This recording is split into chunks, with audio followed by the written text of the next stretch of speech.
So hi, in my last video I got a comment from Rahul. He asked for voltage division rule and current division rule.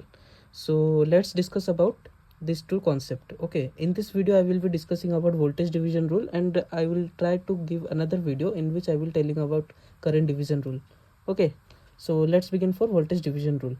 So voltage division rule, we know that voltage in series is divided, whereas it's in parallel it is same across. Okay, so for this we will make a series circuit with two elements having one voltage source and try to split it and show the demonstration for voltage division rule.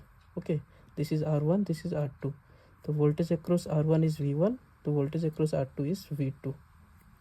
This is a 12 volt source. Let R1 be 4 ohm and R2 be 2 ohm. तो now आप लोगों ने book में देखा होगा कि उसका division का फॉर्मूला दिया रहता है V1 equal to total voltage into the voltage we have to find this V1 across R1. So R1 by total resistance is R1 plus R2.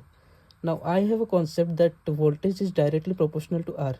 तो हम लोग इसको रेशियो की तरह भी लिख सकते हैं, जैसे कि V1 by V equal to R1 by R. R is the total resistance, V is the total voltage. So V1 का वैल्यू हमको निकालना है, तो इसका क्या फॉर्मूला होगा, V into R1 by R.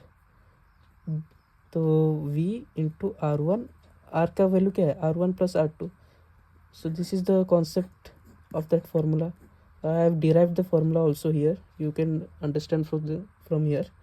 तो इसके लिए हम लोग क्या करेंगे ना, V1 इक्वल टू, इसका हम डेरिवेशन करके और इसका रिजल्ट निकालेंगे अभी.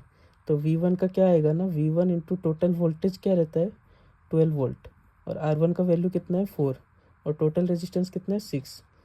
तो ये आएगा आपका 4 दूने 8 वोल्ट. एंड V2 कितना आएगा 12 इंटू R2 कितना है 2, टोटल कितना हुआ 6, तो ये का 4 वोल्ट. तो ये दोनों का एडिशन भी 12 वोल्ट हो रहा है, तो KVL भी इधर सेटिस्फाई हो रहा है. KVL is satisfied. तो ये है वोल्टेज डिवीजन रूल. अगर आप चाहोगे तो यहाँ पे तीसरा भी रेजिस्टेंस ऐड कर सकते हो, तो तीसरा रेजिस्टेंस ऐड करोगे तो इधर टोटल आर का वैल्यू भी चेंज हो जाएगा. Similarly this is happening in voltage division rule. तो आपको कॉन्सेप्ट खाली याद रखना है कि V1 by total V equal to R1 by R. अगर आपको इधर V2 चाहिए तो V2 इधर रिप्लेस कर दीजिएगा क्वेश्चन में. Okay, thank you.